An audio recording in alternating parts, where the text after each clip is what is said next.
One, people will say like, well, I got to fix my swing fault first before I start training speed. That is backwards. Like you need to do speed and mechanics at the same time, because under the gun, your body's going to want to go to the fastest pattern it can to produce speed and hit a good shot.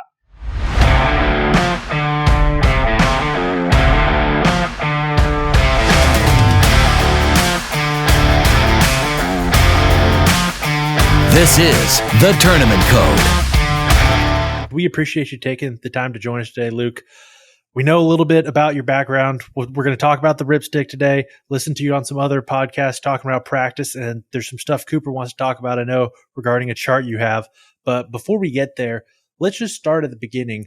What got you into the game of golf? Yeah, so my grandpa got me in. My parents really didn't play. I think I was around 12 when I first maybe played. I played a lot of other sports growing up. Loved just playing with balls, like hitting a baseball around, and it didn't matter. Basketball, I was totally into just playing sports. So my grandpa got me out on the golf course, and I probably shot up 75 for 9 holes my first time. I just had a pretty good knack for hitting the ball solid because I'd played so much baseball, but no control. And then I remember finishing, I was like, yeah, this is kind of fun. And then my grandpa got me a membership at the golf course near my house the next summer, and I played probably 259 hole rounds. I mean, I was out there all the time. So it took me about a year to break 80 from the first time I picked up a club. And so by the end of that summer where I was breaking 80, I looked at the scores in the newspaper and the high school golf team. They're like, wow, they're shooting 78. I can shoot 78. I'm a 13-year-old kid playing for 1 year. Never had any lessons or anything. My grandpa taught me how to curve it both ways. He taught me how to hook it and slice it. He says, if you can hook it and you can slice it, you figure out, the rest of your life how to hit it straight.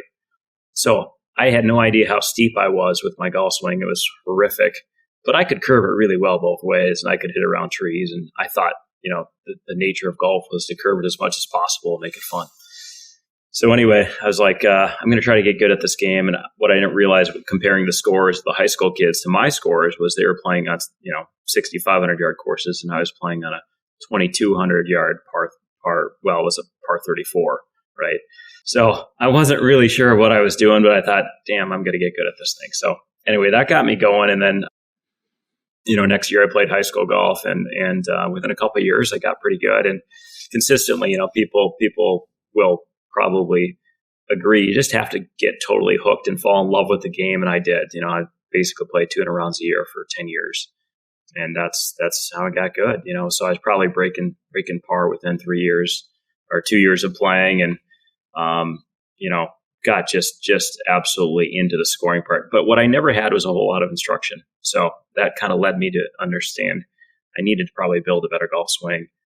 Read a lot of books about it. Really had no lessons until I really turned pro. So late starter. So as we know, you went on, you played college golf, and you ended up getting a PhD in motor learning.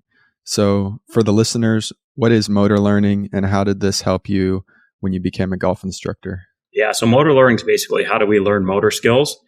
And you could go more of like a, occupational therapy or a PT route, or you could go more into like, sports and really playing golf at a high level. And as I started thinking about it and graduating college, and I was like, man, I'm going to go get a degree in finance. Seems like a good backup to professional golf. So that's where I started with an undergrad, and then played professional golf. And then I was like, man, I think teaching's my obvious route at that point. And I started thinking what sort of educational background would make me the best teacher. And it came down to 3 disciplines that you could consider, which would be 1, psychology, 2 is biomechanics, and 3 is motor learning. But I figure, what are you spending most of the time doing in a lesson? You're teaching motor learning, right? So you have essentially like one overarching thing that probably should dominate all the instruction, and everything else is built underneath that, in my opinion. So that's kind of where I devoted my energy. And I was like, man, I want to find ways to make people learn this game faster. Like a lot of the methods, the anecdotes from, back in Harvey Phoenix day, like some of those are great. Some of those are not. Like there's so many things that we don't understand. And so that's really where I wanted to devote my energy. How'd you end up developing a coaching base, a coaching clientele, and tell us a little bit about your journey as a coach? I knew teaching was my route at the time I stopped playing. And, wanting to fix my own swing, it's kind of like, why do you become a psychologist? Because you got some interesting ideas in your head sometimes, right? Well, why did I want to learn how to swing better? Because I had a pretty terrible golf swing. So some of it was my own sort of desire to improve my golf game and just know more about it. And then the other part was I like helping people. And so I started building my business, got into teaching a lot of junior golf at a place called Cleary Lake in Prior Lake, Minnesota, and just got my feet wet with it. Realized that there was so much that I didn't know. And I think a lot of good instructors will probably agree. The first 2 years of your teaching, you probably should give a lot of free lessons, and I did. Like when I felt like I didn't help somebody, I'd say, all right, this lesson's on me. Like I always took ownership when I didn't really help them, I think that's important to do. But then as you get into it and you go research, you learn TPI, you learn a little more about how the body works. And then I started doing more formal education, motor learning, and understanding, really, really kind of shortcuts to getting stuff faster and understanding how to push people way harder than they understood that they could learn. Then I started seeing much better results, and I started to build a good group of junior golfers. And now that I've been teaching long enough where it's starting to see, like a lot of the kids I started coaching when they were even 5, 6, 7, I still coach and they're 21, 22. And it's really cool. I've got probably 5 of them that I've coached for 15 plus years. And they're all, college level players or graduated college at this point. And so that helps obviously fuel the pipeline of more students and build that niche. We talked recently with Tony Ruggiero about coaching. And one of the things that he believed was, as a coach, you got to, at least your goal should be able to get people to the next step. So take the 5-year-old who's just getting into the game of golf and help them get functional. And then if they want to play junior golf, then help them with that. And then be able to help to get them to college if they want, and then be able to help them get to afterwards. Tell us about what it's been like working with students for that period of time and what you've noticed as far as helping them get to those next levels. I think the biggest thing is you have to understand your role as a teacher is to push the student to make them aggressively pursue their goals and be accountable to their goals. Those can be process goals at age 5, be like, all right, I want you to go hit 10 drivers, 10 pitching wedges, 10 7-irons, and then go putt for 10 minutes with your parent 3 days a week, and then I'll see you next week, right? For a college kid, it can be, you need to put on 10 miles per hour club head speed in the next, year and a half, and we need to putt at a strokes gain level at so-and-so, and we got to develop the drills to do it. But I think a complete coach can find players that have all these different sort of abilities and different backgrounds and push them to the next elevation of their game and working on the margins. Like a good coach in any sport will say, okay, so your driving may be bad, your putting may be bad, but where is our best use of your time? It's not like we always have to look at what's worst in your game and go improve it. It's actually find the margin where we can improve your score the best. And that's not always the same thing. So being a holistic coach and finding obviously like the physical side, which I'm very interested in, the biomechanics to make the swing more consistent, and then also the skill side. And that's really where, as we get into the model, finding the margins of skill and mechanics. And I'm so lucky to coach in Minnesota because in Minnesota, we have this very long downtime. I have 4 or 5 months where I just destroy swings. I take them apart. I'll have kids not hit balls, actual golf balls, for 3-4 weeks at a time. We do foam balls all of October, November, and by December, they're flushing it, and we change the pattern. So it's a beauty that we have this. And I think that's really informed my coaching methodology, is that I'm not afraid to tear somebody apart and really change some big time patterns. And I'm also pretty aware, in the summer when we're trying to play tournament golf, we're not going to introduce new swing thoughts. We're going to keep it really simple. So working both ends of the spectrum, I think, is what's really key. What you mentioned right there as far as figuring out where to attack is part of the reason why we started this podcast. Both Cooper and I have done a lot of learning, and as it is in almost every case where you do learning, you end up going down a lot of wrong roads or thinking a lot of wrong things. And then you have to work your way back. And then once you start to get to first principles and understand first principles of whatever you're trying to solve, it becomes a lot easier to actually solve that problem. Talking about the chart, and Cooper, if you want to pull that up here, for those who are watching at home, pulling up the chart as far as what it takes to improve from level to level.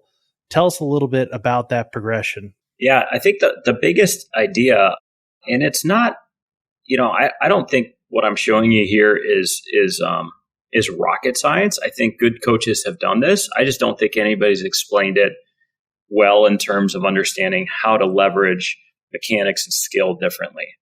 So we have basic concepts, which I think most people that understand motor learning would agree is that you can make a task much more difficult in certain ways. You can add difficulty by adding variability, by adding pressure, by adding complexity to it, which might be more body parts or more demands of the task. There's so many ways to make a task harder, okay? And then there's ways to make it obviously a lot easier by minimizing degrees of freedom or amount of movements, putting people in a very controlled environment where nothing changes, and having no pressure. So there's all ways to essentially leverage it. And so what I've done with this model is basically say, well, if you're going to do mechanics at a high level, like Dan, let's say we're trying to remodel your golf swing as a guy that's coming back as a 12 handicap, and your golf swing has 19 things wrong with it, okay? And we want to fix those things. I could say, Dan, all right, I want you to fix one thing at a time. And I also want you to hit a couple of good shots while you do it. So we're going to work on trying to get your left wrist flat because maybe that's the one that, was hard to do. Okay. We can do that. And if we're trying to solve a bias and we're trying to play, that may be the right path. But if we're trying to do 19 things at the same time, I'm going to do 19 of the same things at the same time. I'm going to have you understand in depth all those 19 things. And I'm going to have you think about all those 19 things, but I'm not going to have you try to hit any good shots. So we're going to use foam balls. We're going to use, a backyard net, and we're going to use video. And we're going to use a ton of freezers, and we're going to develop that move from the top down. Backswings to me are almost a total waste of time when you're learning how to swing. Like if you are an adult and you are trying to remodel your golf swing, stop worrying about your backswing. Learn how to do a downswing properly with great sequence, great face control, great shaft lean, great swing plane, and we can throw a backswing on later. And so that's kind of how I do it. And I started doing it more when I coached online. When I started doing, there was two kind of fundamental things that got me into this model. Number one is I taught a whole bunch of university students how to golf. I get 20 kids at a time. And I had basically like 10 weeks to teach them an unbelievable golf swing. And instead of trying to like coddle them in terms of like understanding all the rules and stuff, like we did a little bit of time on like the basics of golf. That's cool. But like I took it as a challenge to try to help them build unbelievable golf swings in 10 weeks. And so I'd get about 16 hours of instruction to do this. We had to do a little short game and putting, but on the range, we would do so many swings without a golf ball, and it was so many freezers. And when I started using freezers and teach them how to really use the ground, rotate their body, shallow the plane, all these things without a ball, I got unbelievable results. So it changed how I taught, because previous to that, I was chasing ball flight. Like I wanted people to hit it better. So to me, it's kind of 3 steps. One is understand the biomechanics you need to impart to be pretty consistent with your golf swing. Number 2 is learn how to dial bias. And that can also include like, path face contact stuff. Be like, all right, keep the path around 0, make sure the face is relatively square, and then hit it in the middle of face. Those would be 3 skills that kind of are in the middle of this graph, And then the last piece is transfer training, or taking it to tournament golf, which is what you guys obviously spend so much time talking about. And teaching people how to understand that you need to master exactly where you're at in your process. If you're rebuilding, we're going to think about a lot, but we're not going to care where the golf ball goes. If we're going to go play tournament golf, we're going to keep it so simple that it's basically, I really focus with my players on like going out there with an attitude of gratitude and basically seeing shots, external targets. Keep it really simple, see the shot, hit the shot. And if you train properly, you can trust your body to do that. If you don't train properly and you're not in the right mindset, you end up having a lot of internal cues and a lot of self-doubt, and it's hard to play competitive golf. One of the things that you mentioned right there was don't worry about your backswing. And I think something that most people listening to this probably have heard is the exact opposite. And so I'd love for you to dive in deeper. And people would say, hey, the backswing sets up the downswing. It's the piece that you move the slowest, and the rest is essentially a reaction to try to square up where you were in the backswing, is what somebody might say to that. So if you wouldn't mind, dive in deeper into that statement and tell us why and tell us a little bit more about why you're saying what you're saying. First of all, I think backswings are easy. I really do think they're pretty easy to get in the right plane. If I put a pool noodle there, Dan, and you got to go over the pool noodle, hit the ball, you'll do it. The reason that I think backswings are hard for people is because they don't know how to transition the club and do the other stuff right. So if you can get a backswing that's up in front, is there an advantage to that possibly for a lot of golfers versus ripping it inside? Probably. I'm not saying backswings don't matter. I'm just saying they're very overrated. Does Bobby Jones have a chance to win a Grand Slam with the backswing that's ridiculously inside? Sure, you can. Can Matthew Fitzpatrick actually play better ripping it inside? Because he actually improved his ball striking and his swing when he started pulling more inside. This whole geometry-based idea of having your backswing and your downswing matching, it's such BS, isn't it? You don't have to have a match. You have to have a transition that puts the club in a great spot. I think if you're a bad pitcher of the ball, if you can't hit a 30-yard pitch because your backswing is so pulled inside and you don't have time to reroute it, that can be a problem. But on a full swing driver, to roll it inside and come down on a really good plane, it's really totally doable. That being said, do I have a slight preference for getting that club a little bit more over the hands and a little bit more up in front of you? Sure. Does the center of mass getting up in front of you maybe improve your chances to shallow it long term? Possibly. Does it really matter for most average golfers trying to break 70 or 80 even? No, not really. Very interesting. One thing I wanted to make sure we talk about, and we got plenty of time to talk about it, but I want to talk about the Ripstick because, frankly, Cooper and I are, mainly me, I guess, are connoisseurs of random golf things. And we buy, and by we, I mean me and I, buy all sorts of random golf things. But the Ripstick is something that somehow missed my radar significantly. I've owned super speed sticks. I own the Stack. I have all other sorts of dumb things that sometimes get collected, and I try not to even do that. It just stuff accumulates. Tell us about the invention of the Ripstick and how everything around it, how it came about, and what you see in it. Yeah, so Ripstick really came because I was teaching a lot of junior golf in Minnesota. Speed is obviously our one of our big focuses in the winter. And adults too want to pick up speed. So we have this great opportunity, and the research out there on kind of overspeed training is clear. You see it in other sports too. You see track athletes running downhill using parachutes to kind of run uphill, basically slow them down. So training at both ends of the speed kind of velocity spectrum is really key. You got to go fast, you got to go hard, you got to understand both of them. And training both makes you stronger and faster than you would just swinging one way. So you'll see that with pretty much every long drive athlete.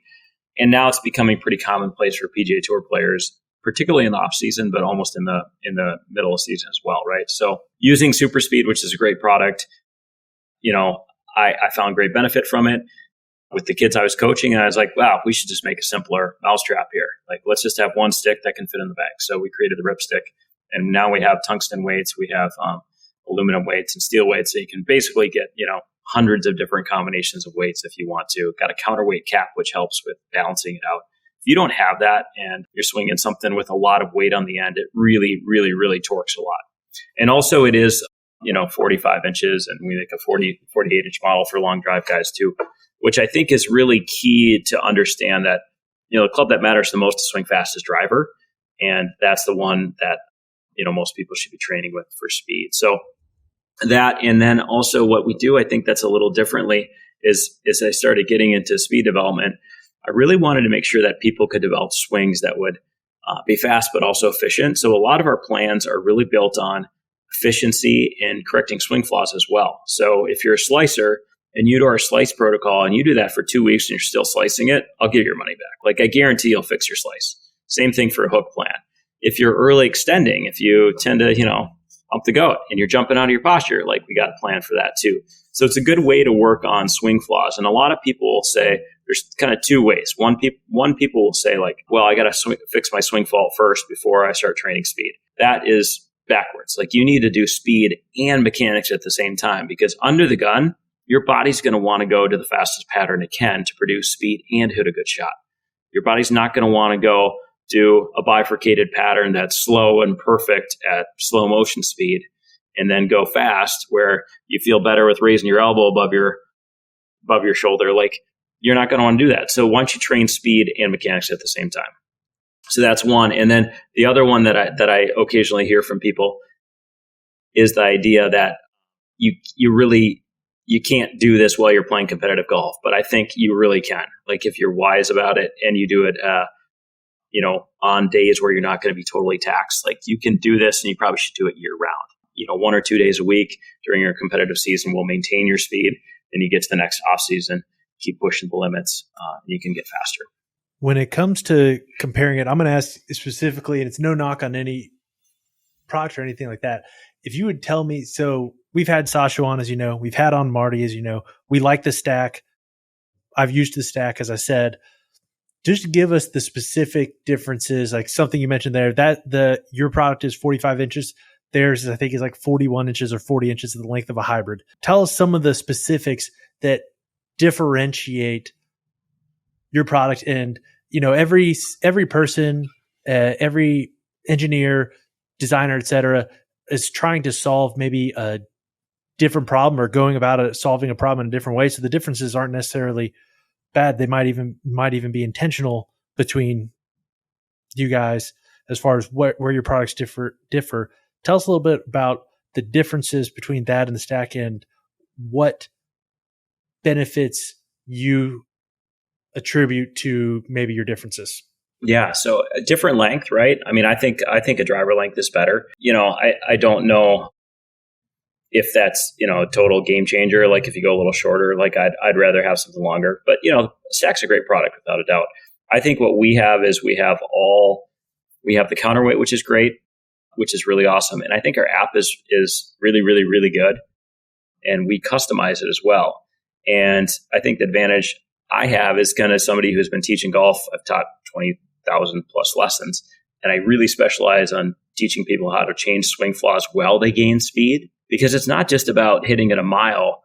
Hitting it a mile into the trees doesn't help. So again, like all that kind of background goes into the plans, and we've got AI working in our app, which will help you kind of dial in your specific swing plan, and it'll basically be very customized to what you need to do. And I think that's so key, because your plan shouldn't feel like everybody else's plan. If it feels like everybody else's plan, you're probably training the wrong way. So I think that's a big advantage. And I also think, like, my background teaching is like, I really want to fix kinematic swing flaws you may have. So let's say your ground force reaction isn't there. Like, we've got specific plans to work on that. Like, if you don't know how to load down to the ground and then push out of your lead leg and straighten your lead leg, like, let's break that down as part of your plan. So I think that's really, really key to A, you're basically fixing swing faults, and two, you're like plugging power leaks, specific power leaks, which are good advantages to gaining speed. Because there's one part that is like, okay, if you ask your body to swing as fast as you can over and over, will it get faster and faster and faster? Yes. But when you talk to the world long drive champs, the guys like Seb Twaddell, who swings 169 miles per hour, he's super technical about how he swings. It's not just swing as hard as you can. For him, it's creating width and some flexion at the top of his swing. It's maintaining, really, really fast hips and pushing that lead leg back. And these iterations of swing mechanics that he goes through at a next level that is totally critical to this process of speed. And I would say that we probably as a company focus more on those power leaks than the other ones, because we're so customized. Anybody that buys a Ripstick, they'll get an analysis from me that will point out their power leaks that they should emphasize while they're swinging and training for speed. Yeah, so you mentioned the fastest long driver in the world focuses on pushing his lead leg back. That's a move that I've seen taught more and more lately. Can you go into why that's important and why that helps create speed? Yeah, so you'll see this trend, certainly from the 80s, 90s, you saw more linear trace or kind of weight to the front foot. But then once the weight got to the front foot, you'd see some vertical. And Tiger was getting his weight to the front foot. He was starting to push back a little bit more. But then when you start to see the long drive players of today, they look really different than old school PGA pros who were sliding through with all this what we call linear force, sliding the hips, tilting back, reverse C finishes.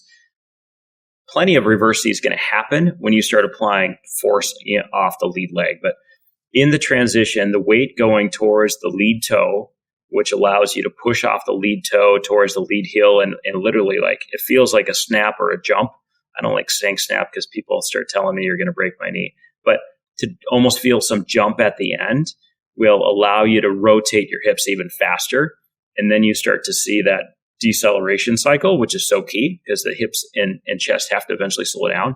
And it begins with that kind of vertical jump. And that's when you see the hands start to really move. Now, I will say there are some risks in terms of accuracy. The more violent your kinematic sequence is, the less likely are you may be to control your hand speed, meaning the hand speed will probably slow down more and let the club release harder at the end the more you jump, all things equal. So that's where there's a difference between long drive golf and competitive golf. You don't see the hand speed maybe decelerate quite as hard on competitive golf. Obviously, a guy like Phil Mickelson, you see a lot of it. The hands slow down, face closes a little bit more, face rotation's higher.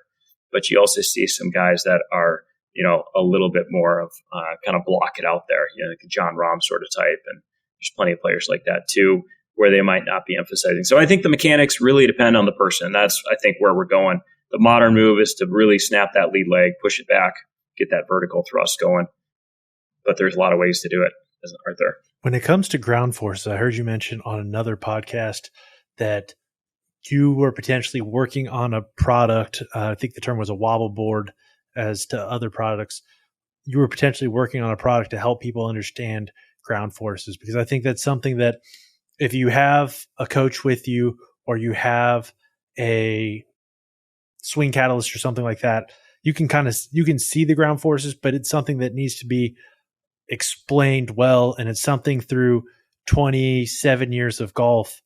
27 years of life, a little bit less than that of golf. But through that time in golf, I didn't fully understand ground forces, still don't, but I didn't even understand what my left leg was supposed to be doing until I saw a video of Greg Rose, who we're working on scheduling right now, talking about explaining here's what it should feel like as far as your lead leg. And here's a move you could practice, which was in a rotational chair, like I'm sitting in my office, pushing back as hard as you can, and then trying to make a 180-degree rotation. And when I saw it explained in that context and started trying, I was like, oh, okay, that makes more sense than assuming that's correct, it makes way more sense than every other concept I've had with what to do with that left leg. Because at the end of the day, I haven't had an idea of what to do with that left leg or what to do with ground forces. Tell us about this potential product and about training ground forces.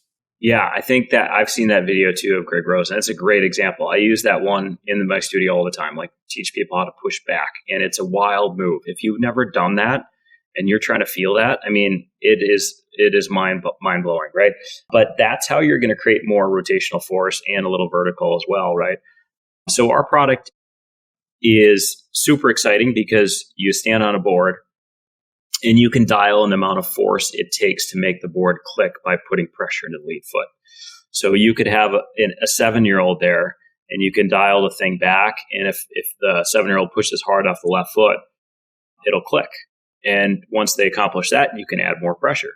And it will go all the way up to a force that would be ideal for, like a long drive champ as well. So you can dial the force by turning a dial, and then you can learn how to increase your amount of force.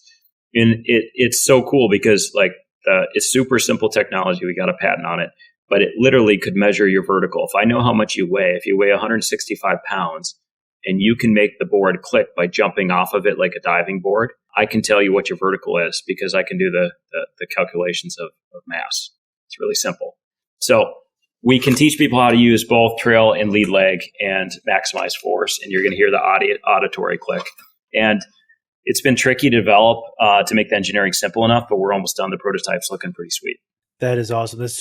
That's something I think, as I said, I like to check things out. So that's something I will be checking out once you guys release it, because as I said, ground reaction forces are something that are tough to understand and people have a hard time figuring out what they're supposed to be getting out of it. And that's part of, again, the reason we've ended up on the journey we've been on with this is I could dunk a basketball, but my driver's swing speed was 110 miles per hour. And I was like, there's no way I should be able to create that kind of force And this is where I'm at with drivers. So I've worked with some people to help me increase it. And Cooper, it sounds like you wanted to say something on that track. Yeah. So that reminded me, because you talking about, you could dunk a basketball, but you couldn't swing as fast as you wanted to. I know Luke has you create an algorithm based on different TPI exercises and how far theoretically you should hit the ball. So I'd like you to talk about that some. Yeah, that's super.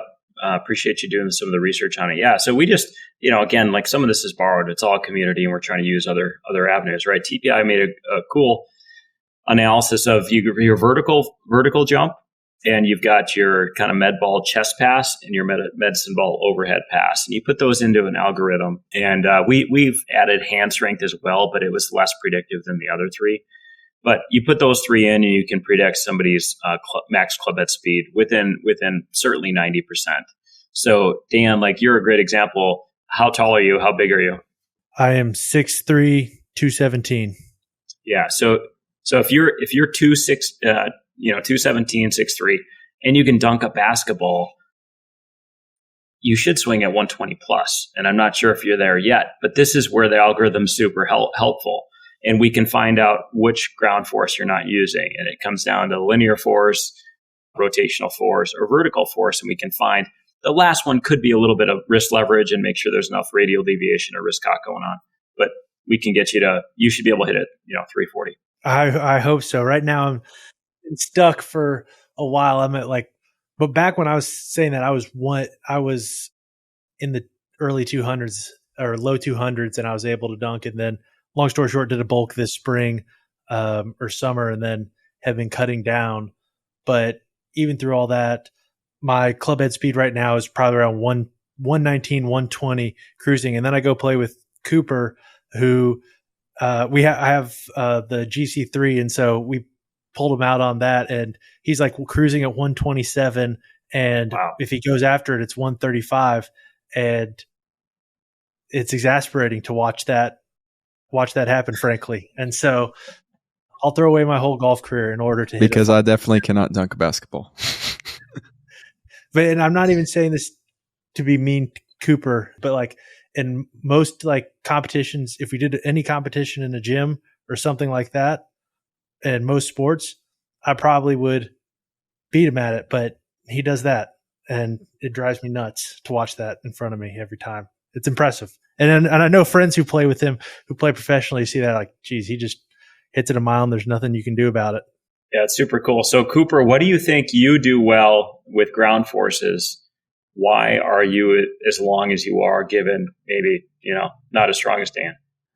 I'm really not sure, to be honest with you. I did a lot of speed training just with the club itself and a GC quad a couple summers ago, just swinging as fast as I can. And I do work out regularly, so I would say I'm in pretty good shape, but I'm but not even sure, then, technically. Back then you weren't in the you weren't 127, 135 back then. Yeah, I'm really not sure, honestly. I just work out and swing hard. That's great. And I would say you're probably an example of you started golf at a young age, maybe, or did enough sports in your critical period where you developed some pretty good kinematics, and then you add strength on top of it, and it goes a mile. I mean, I get these kids that are 13 and they're skinny. I had a kid that was 95 pounds when he was 12, and his club head speed was 95. And then the next year he got to 114, and his club head speed was 114. Yeah. Because he started to put on enough mass, and he was already really, really sequenced well. I don't know if this is going to be correct or the right type of thing to think about, but I always try to focus on extending my right side on the way back and extending my left side on the way through. I'm talking about my lower body. Yeah. That's always helped me gain speed. Well, yeah, extending that trail leg, gets your pelvis nice and high, so you can probably do a really good job of getting down into the ground in the transition and then extending out of it. So you're probably doing all the things right just with simple cues. And that's kind of the magic of when you kind of get into technical aspects. Some people can just create those speeds with just trying to swing hard. Other people need a lot of coaching to get there. And that's where it can really depend on who the person is and what the swing flaw might look like. Some people just have no ability to develop lag and kind of compression on the golf ball. And that's where, like with our Ripstick plans, like if you drill it over and over and you learn how to load and rotate, because you don't need to jump if you're a caster, we just find the right cues for you and it works. And that's one of the things, to put a bookend on all of it, and move on in a second. One of the things that I think Cooper, when I look at his swing, especially with driver, what he does the best is he doesn't have to have a lot of compensations he doesn't have a perfect swing, but doesn't have a lot of compensations in his sequencing in order to square up the club face at the end or something of that nature. It's in a pretty good position at the top, and on the way down, he's able to get into that left side and push that leg back very well without having to have any early extension in order to shallow the club out or anything like that. So that's what's been impressive to me. Moving on from the Ripstick and the wildboard, which we're excited to see when that comes out. You talked about foam golf balls in another interview I heard you do, and I think that's something for people like Cooper and I don't know if we've ever practiced with foam golf balls. Kentucky has probably a 4-month winter season, and I'm in Atlanta, Georgia. So I have a month or two of work where I get super busy. But relatively speaking, golf is always accessible, and hitting foam balls indoors has never been something we've done. Talk to us a little bit about stripping down a golf swing, making those changes, and what foam golf balls bring to the table. Yeah, so it really comes down to our understanding of feedback, and the biggest flaw that most people have is they're really attached to what a shot feels like and where the ball goes. So we did a really cool study in my lab here where we had people hitting into a net without any launch monitor. They didn't know where the ball was really going, and we asked them what they felt about it. And over and over, we got this response from people. We got it in different ways, but the nutshell takeaway was when people hit it in the middle of the face, they think they master golf. They think, "Ooh, I look like Tiger Woods. That was sweet." And it might have been 20 yards right of the target. They might have been a little inside out with a dead square face. It felt great because it was middle strike. Middle strike makes you think you're good at golf. It is such a bullshit thing, right? It doesn't really work that way. So people are chasing the wrong feedback. They're trying to hit it in the middle because they think they're better at golf when they do, which is the furthest thing from the truth when you're trying to learn a game like golf.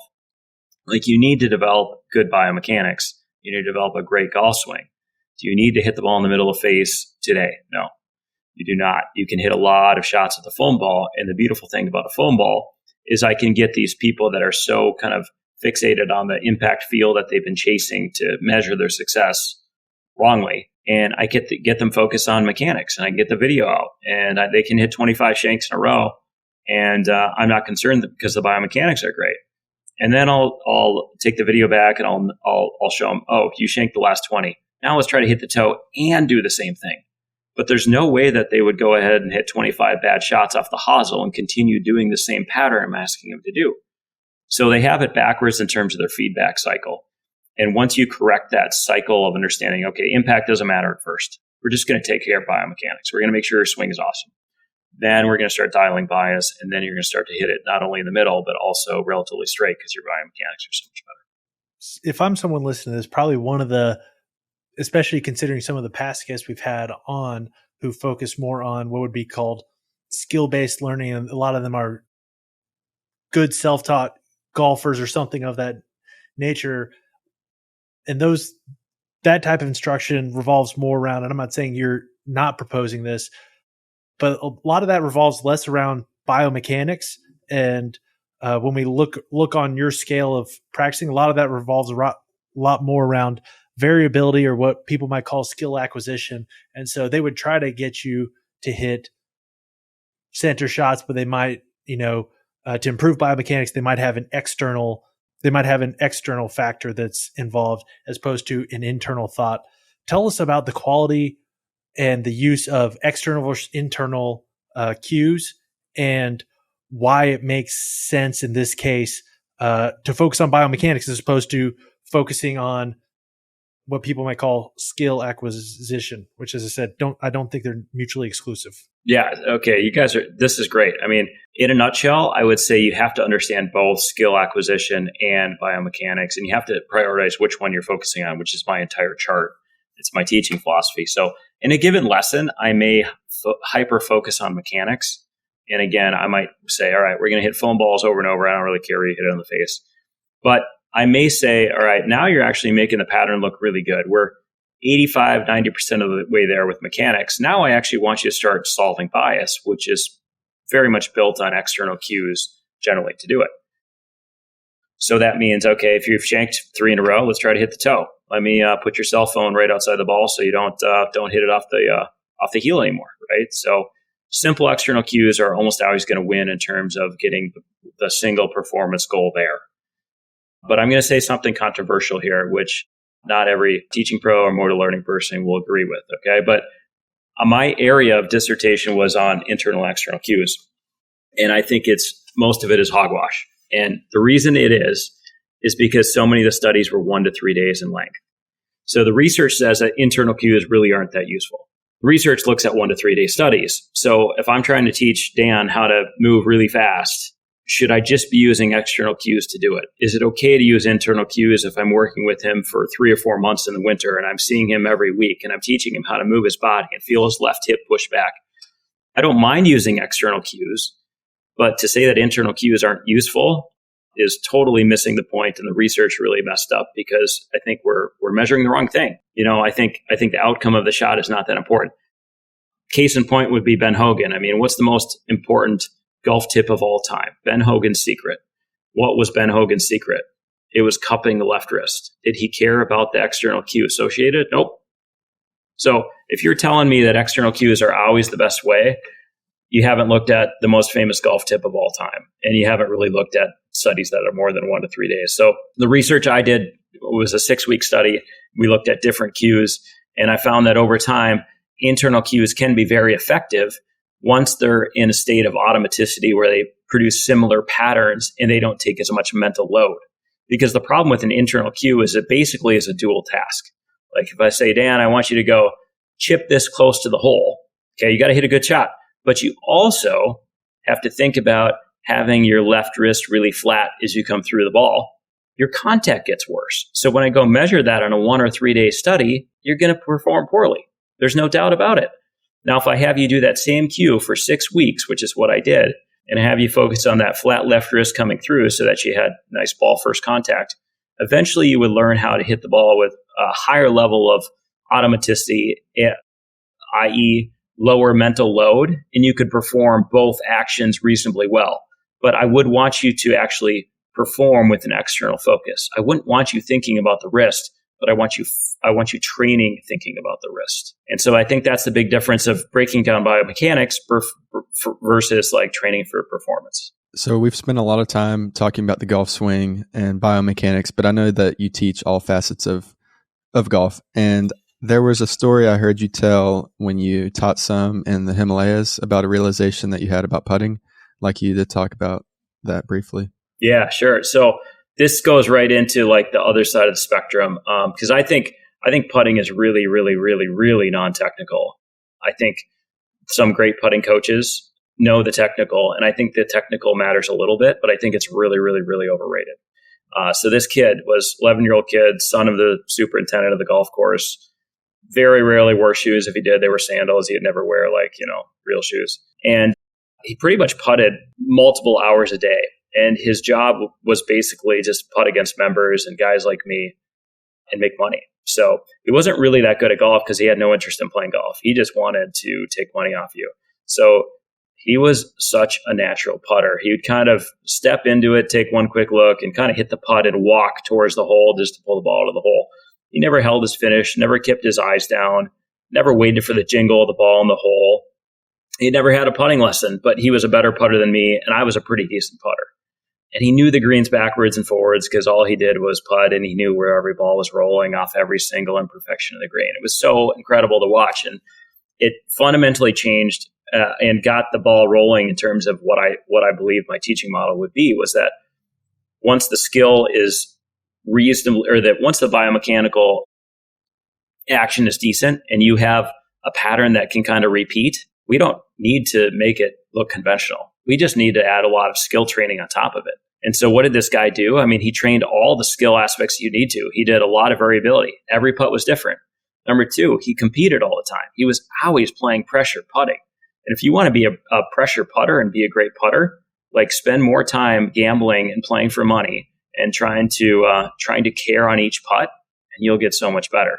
Doing block practice drills where you're trying to perfect your stroke from 4 feet, give me a break. It's a near waste of time. And so to expound on that a little bit more, it seems like what you're saying right there isn't just localized to putting. It's part of your philosophy the whole is teaching, which is once the biomechanics gets functional, once we develop good patterns with our full swing, with every part of our game in that regard, we're spending less time working on block practice and more time working on random practice or variable practice, as some people call it. Yeah, for sure. And that's where the literature and how I would say most people practice is so far off, right? So many people are chasing kind of like short-term practice effects, and they really want to build confidence on the range. They're trying to hit the same club at the same target to feel a little better, which is faulty from the standpoint of like, let's say you're hitting 10 3-irons in a row or 50 3-irons in a row, and you're starting to catch about 80% solid. Does that mean you can hit a 3-iron on the course in competition? No, it's like way too hard a club for you.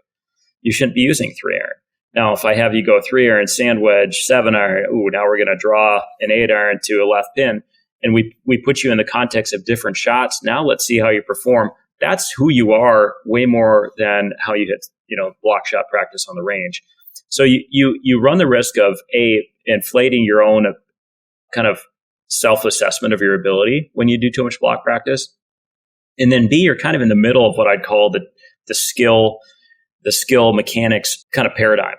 And training in the middle is often like the least efficient way to train. Like I'd rather have you break down the skill and really do mechanics hitting foam balls, or I'd rather have you simulate gameplay where you're actually hitting different shots, competing, and training on the range. So like one of the staples of what I say is like on the range when you're preparing for a tournament a few days before, we're going to switch clubs almost every shot.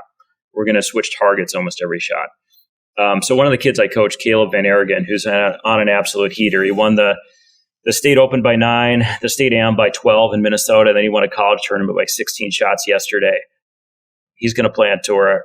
He's so talented. But when I try to do video of him on the range, it's almost annoying because he almost never hits the same shot. So I'm like, all right, I set up my camera, I get ready. Oh, and then he's 4 degrees inside out and he's hitting a hard draw. Next one's a hard fade. And I know there's so many people that advocate for block practice, but I have this stat, which is really, really, I think, interesting. Dwight Howard, when he's in the gym, unguarded, is something like an 84% free throw shooter. This is, off the Lakers board early in his career. In games, he's around 46%. Okay, so does Dwight Howard need to shoot more free throws in the gym? Is that going to help him be better at golf or better at shooting free throws? No. So block practice is super misleading. It doesn't transfer as much as people think it does. And you need to use it very wisely, mostly when you're working mechanics. So to clarify even further, so if I'm going out to the range, I'm hitting 7-irons over and over.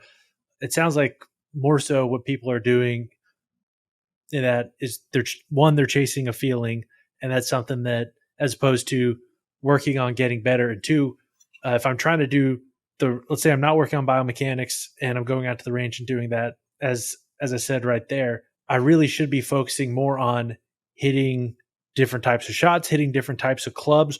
What does good variable practice look like? Not just by working in approach, but working in all or any other facets of the game. Does good random practice or variable practice mean shots on the range for 45 minutes and then 15 on the putting green XYZ, or does it mean 15 here, 15 there?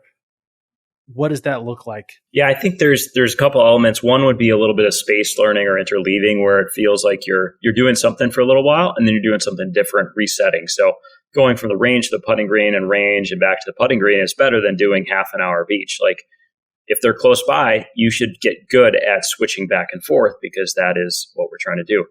The other is just the representative design of what we're trying to learn from skill standpoint. So there's this big debate in the golf, like, should you hit your stock shot most of the time or should you learn to curve it? Well, there are certain shots in a round of golf that have an advantage to curve it, particularly with irons. And I think most pros would agree with this.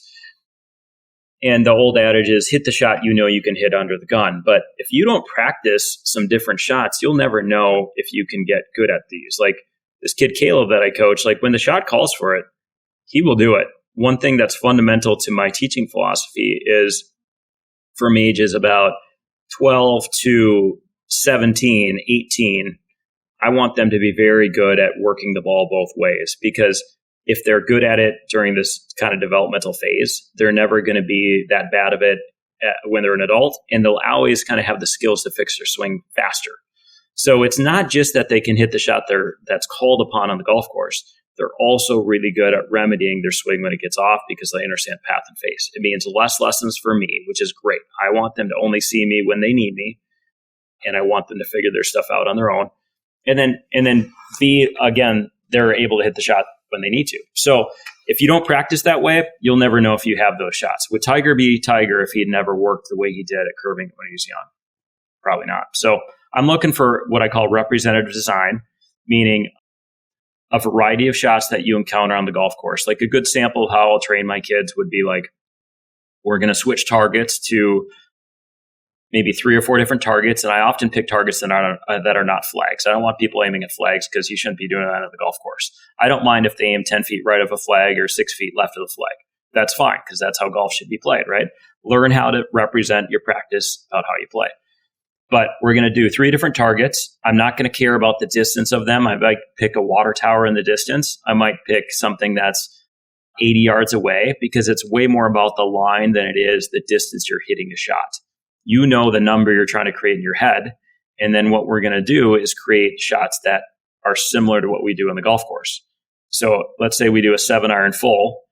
Then the next shot, we're going to do a 7-iron that's a wind shot, which should be a kind of a stock shot where you decide you want to play it a little back, maybe 3/4 of the swing a little bit, maybe a little draw into the wind. You have to have a go-to wind shot. And then the next one would be back to normal shot. And then the next one's going to be a curve. And then I go normal, then I go wind, then I go normal, then I go curve. So I'm doing about every other shot's a little bit special.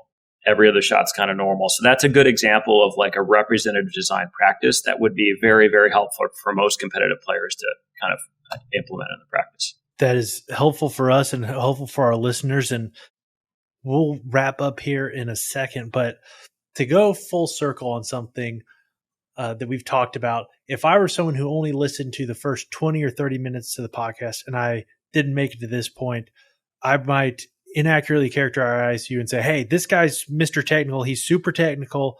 All he cares about are biomechanics and technique. And obviously that's a misrepresentation.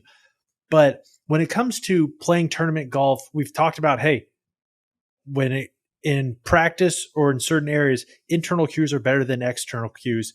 If you're talking with a student and they're going to go play in a tournament, and let's say our biomechanics are pretty cleaned up or we're not completely unfunctional, what sort of swing thoughts or anything of that nature or triggers are you advising them to have, if any?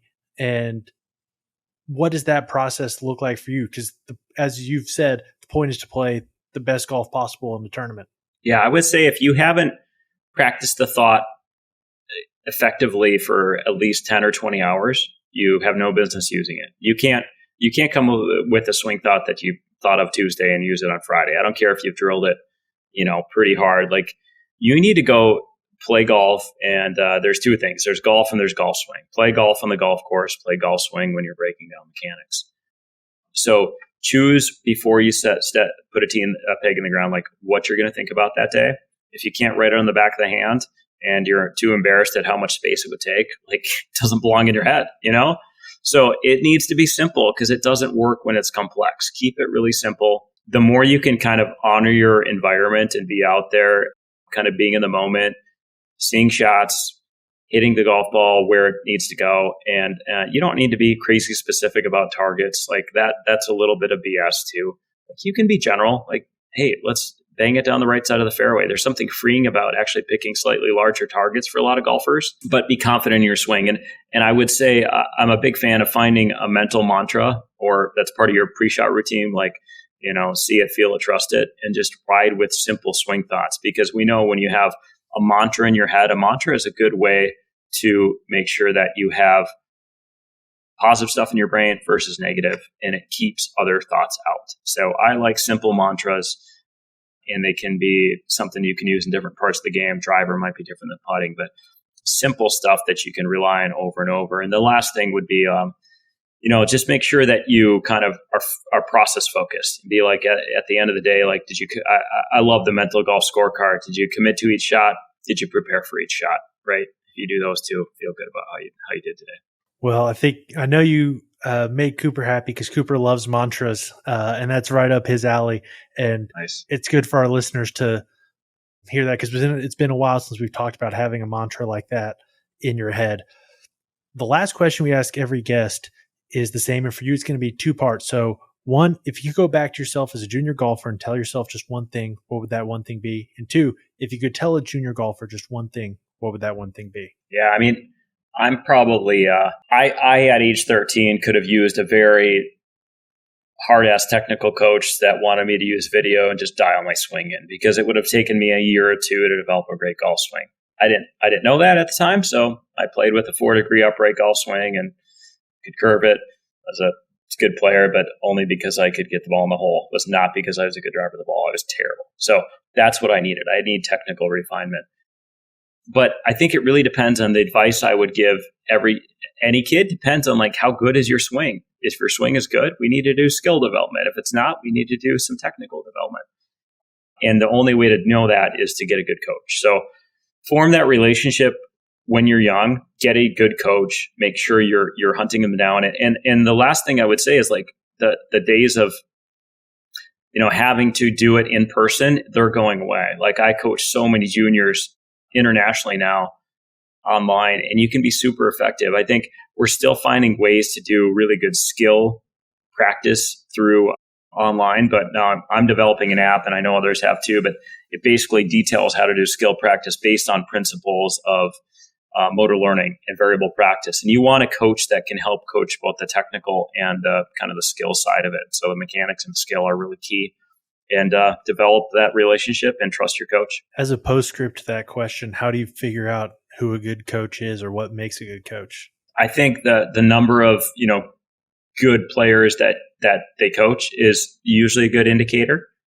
Record of success for the players. I also maybe would say if they're getting good players from point A to point B over a long period of time. If they've had students from age 5 till 20, that's an indicator that they can take them to the next level, and they're a kind of a versatile coach, right? Whereas if they're just picking up tour players and the tour players come and go, like maybe the name is there, but maybe they haven't really developed talent. There's a little bit of that as well. But I think there's so many good coaches out there. You just have to search and find somebody that kind of fits that pattern. And with the online thing, you can try it really easily. You can try these guys, and for a reasonable amount of money, you don't have to travel. You can have them give you an opinion of your swing and dial it in and find somebody that works for you. Absolutely. Well, we appreciate you taking the time to join us. Where can people find you on social media, find your website, find the Ripstick, and find any other new products that you're going to roll out?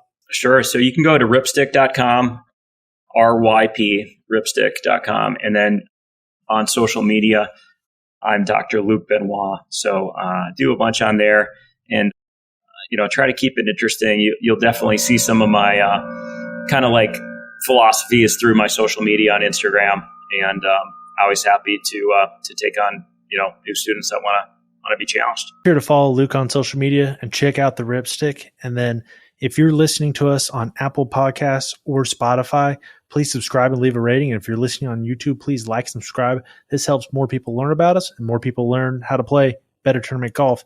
And if you're trying to find us on social media, you can find us on Instagram at The Tournament Code and on Twitter at Tournament Code. As always, we appreciate you taking the time to join us and dive in deeper to what it takes to play elite tournament golf.